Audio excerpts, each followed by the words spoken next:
आरजीकर अस्पताल की अगर हम बात करते हैं तो आरजीकर मेडिकल कॉलेज में अस्पताल में ट्रेनी डॉक्टर के रेप और हत्या के खिलाफ चल रहे विरोध प्रदर्शन के बीच कोलकाता पुलिस ने 7 दिनों के लिए भारतीय नागरिक सुरक्षा संहिता 2023 की धारा 163 लागू कर दिया। और इसका मतलब है कि आरजीकर मेडिकल कॉलेज और अस्पताल के आसपास अगले 7 दिनों तक अब कोई धरना प्रदर्शन नहीं हो पाएगा। ये बड़ी खबर आप देख रहे हैं। इस धारा को लागू करने का मतलब यह है कि अगर ये लागू हो गई है तो जो वहां पर प्रदर्शन कर रहे थे वो प्रदर्शन नहीं कर पाएंगे। कोलकाता मर्डर केस में ये बड़ा अपडेट आप देख रहे हैं। आरजीकर अस्पताल के आसपास का जो परिसर है 163 धारा को लागू किया गया है। इसका मतलब जो प्रदर्शन छात्र कर रहे थे वो अब नहीं कर पाएंगे।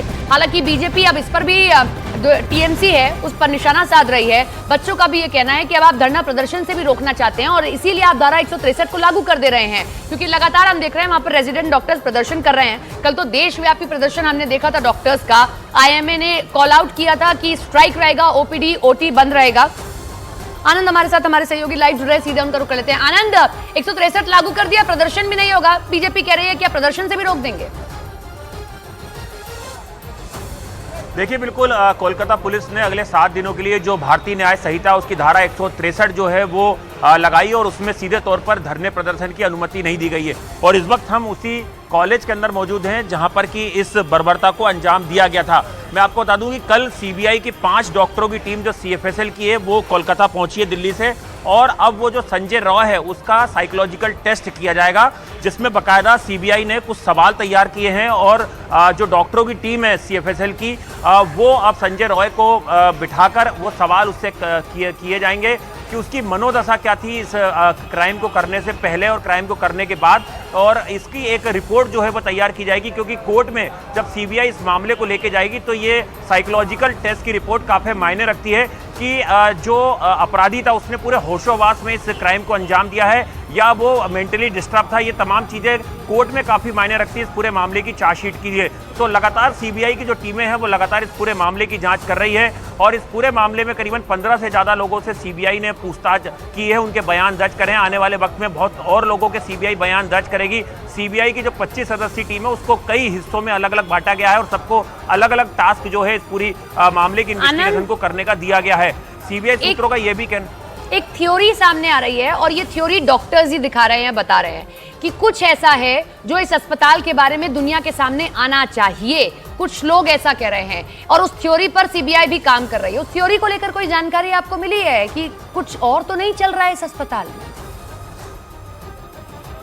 देखिए, बिल्कुल जो कुछ तरह की मीडिया रिपोर्ट्स आ रही थी कि इस अस्पताल के प्रीवियस कंडक्ट को लेकर यहाँ पर कुछ ऐसी गतिविधियाँ हो रही थी जिसको लेके वो सस्पिशियस चीज़ें हैं। कल जो पश्चिम बंगाल के गवर्नर हैं उनसे भी न्यूज़ 18 इंडिया ने बात की। उनका भी कहना था कि जो सच है वो पूरा सच जाहिर तौर पर सीबीआई की जांच में सामने आएगा और शायद कुछ जूनियर डॉक्टर या कुछ छात्र जो हैं वो कुछ सच जो है वो नहीं जानते हैं या वो दबी जुबान से उसे नहीं कहना चाह रहे हैं। वो चीज़ भी सीबीआई इन्वेस्टिगेशन करने की कोशिश करेगी कि क्या जो पीड़िता थी उनके साथ कुछ इस तरह का व्यवहार किया जा रहा था या कोई दबाव में थी वो। ये तमाम चीज़ों को इन्वेस्टिगेट करने के लिए लगातार जो पीड़ित के परिवार वाले हैं उनसे भी सीबीआई ने लंबी पूछताछ की, उनके बयान दर्ज किए हैं और उन्होंने भी जो शक या चीज़ें जो सीबीआई को बताई हैं उस एंगल पर भी सीबीआई की टीमें लगातार काम कर रही हैं। और जाहिर तौर पर जो पूर्व प्रिंसिपल हैं उनसे 2 दिन की सीबीआई की पूछताछ हो चुकी, करीबन 12 घंटे तक सीबीआई ने उनसे पूछताछ की है और कयास लगाए जा रहे हैं कि आज भी वो सीबीआई की इन्वेस्टिगेशन को ज्वाइन करने सीजो कॉम्प्लेक्स पहुंचेंगे। आनंद, एक चीज और बताइए, ग्राउंड पर आप मौजूद हैं, जो ग्राउंड पर रहता है वो स्थिति को ज्यादा बेहतर तरीके से देख पाता है। क्या स्थिति है अभी डॉक्टर्स के बीच में? उनके बीच से एक रेजिडेंट डॉक्टर चली गई, बर्बरता के हर हद को पार कर दिया गया, उनके लिए काम करना बड़ा मुश्किल हो रहा होगा। रेजिडेंट डॉक्टर से बात हुई, कैसे काम पर लौट पाएंगे? वो भरोसा कैसे दिलाएंगे भाई उनको हम?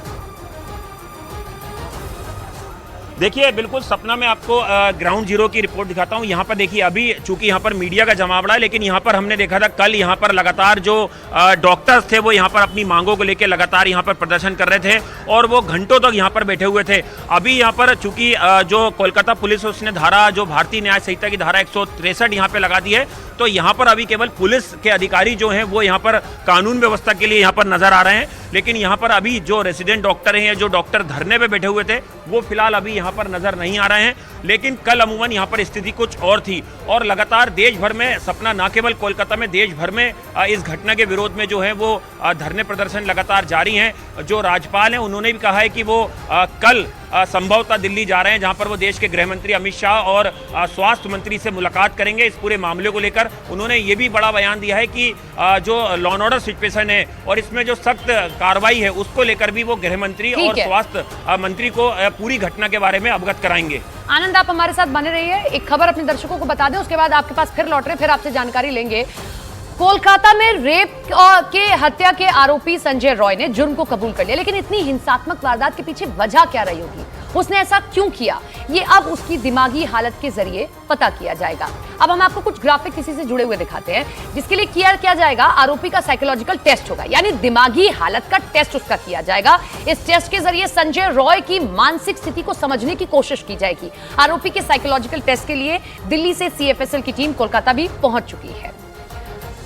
तो ये संजय रॉय का जो है ये टेस्ट होना है और कोशिश ये है कि इस टेस्ट के जरिए समझा जाए कि इतना बर्बर कोई कैसे हो सकता है, इंसान की शक्ल में कोई इतना बड़ा जानवर वाला काम कैसे कर सकता है। आनंद का रुक लेते हैं। आनंद, बहुत सारे क्राइम केसेस आपने कवर किए, पहले भी ऐसा हुआ होगा कि ये टेस्ट किया गया होगा, कितनी सफलता मिलती है इस टेस्ट से ये बताइए। और दूसरा, पूर्व प्रिंसिपल से लगातार पूछताछ हो रही है, वो भी शक के घेरे में है, 13 घंटे पूछताछ, उनको लेकर कुछ अपडेट मिला है?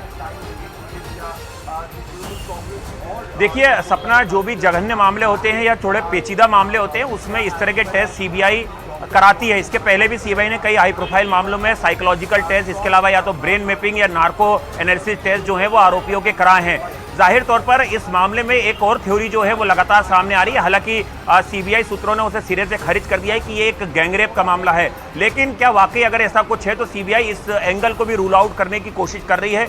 यही वजह है कि जो संजय रॉय है उसका साइकोलॉजिकल टेस्ट करने के लिए 5 डॉक्टरों की टीम दिल्ली से कल कोलकाता पहुंची है। बाकायदा वो अपने साथ कुछ उपकरण लेके आई है। इसके अलावा जैसा मैंने आपको पहले बताया कि एक सवालों की लंबी फहरिस्त जो है वो CBI तैयार कर रही है। उसमें CBI जो आरोपी होता है उसके परिवार के तमाम लोगों के बारे में पता करती है। इसके अलावा आरोपी का पुराना कंडक्ट कैसा था, उसका इतिहास कैसा था, किस तरह की उसकी दिनचर्या थी और उस वक्त जब उसने इस क्राइम को अंजाम दिया उसके पहले उसकी क्या मनोदशा थी और इस अपराध को करने के बाद उसकी क्या मनोदशा थी, ये जानने की CBI कोशिश करेगी, जिससे ये पता लगाने की भी कोशिश की जाएगी कि उसके साथ क्या इस अपराध में, इस क्राइम को करने में एक से ज्यादा लोग तो शामिल नहीं थे। तो ये तमाम चीजों को CBI जो है वो रूल आउट कर रही है और CBI एक प्रोफेशनल जांच एजेंसी है, तो जाहिर तौर पर वो तमाम चीजों की कड़ियों को जोड़ने की कोशिश कर रही है। क्राइम सीन पर भी लगातार CBI की टीम, कल भी हमने देखा था यहाँ पर पहुंची थी और उसने घंटों जहाँ पर जो है वो रिक्रिएशन किया था। इसके अलावा जो फॉरेंसिक टीम थी उसने यहाँ से जो एविडेंस है वो इकट्ठा किए थे। जी चलिए आनंद, आप अपडेट हमें भिजवाते रहिएगा और जैसे ही कुछ अपडेट होगा हम लौटेंगे आपके पास में। फिलहाल के लिए बहुत बहुत शुक्रिया आपका जुड़ने के लिए, तमाम जानकारी साझा करने के लिए।